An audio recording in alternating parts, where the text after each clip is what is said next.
All right, boys and girls, we're going to go over week 15 homework. I'm going to go over your spelling words, and then we're going to go ahead and go over the cold read for the week. Make sure you're reading your spelling words every day and practicing, and also doing your cold read every day. Okay, here we go with our spelling words for the week.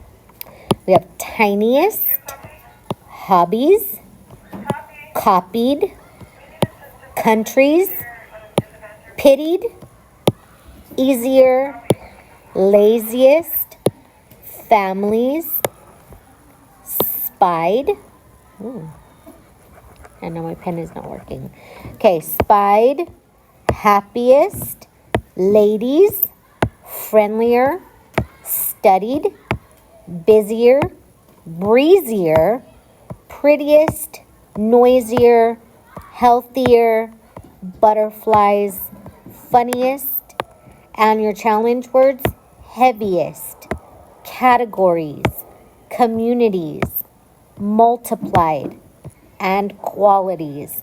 Okay, those are some pretty tough challenge words this week, so make sure that you are focusing on some of how to spell these, okay? All right, let's go ahead and go over your cold read. So it's called Homegrown.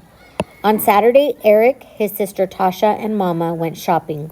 Mama had agreed to take Eric to the garden center, and he could hardly wait to finally get there.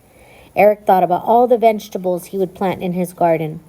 At the garden store, Eric picked out 6 sturdy, healthy tomato plants, 6 wire cages for them, and 8 pepper plants.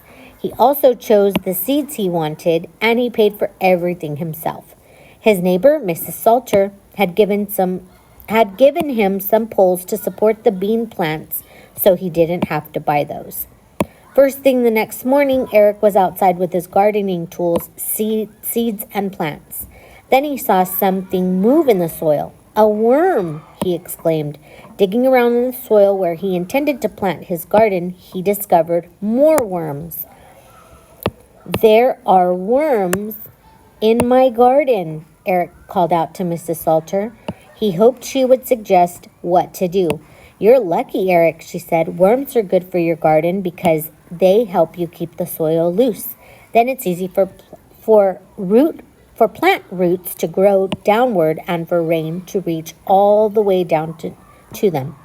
Eric planted the seeds and plants. Then Mrs. Salter showed him how to put up the bean poles, and they put the wire cages around the little tomato plants too. When he was done, he rushed into the house to announce that he had a garden of his own. Eric watered his garden each day. In 2 weeks, he had tiny seedlings. By the end of July, the first vegetables in Eric's garden were ready to be picked.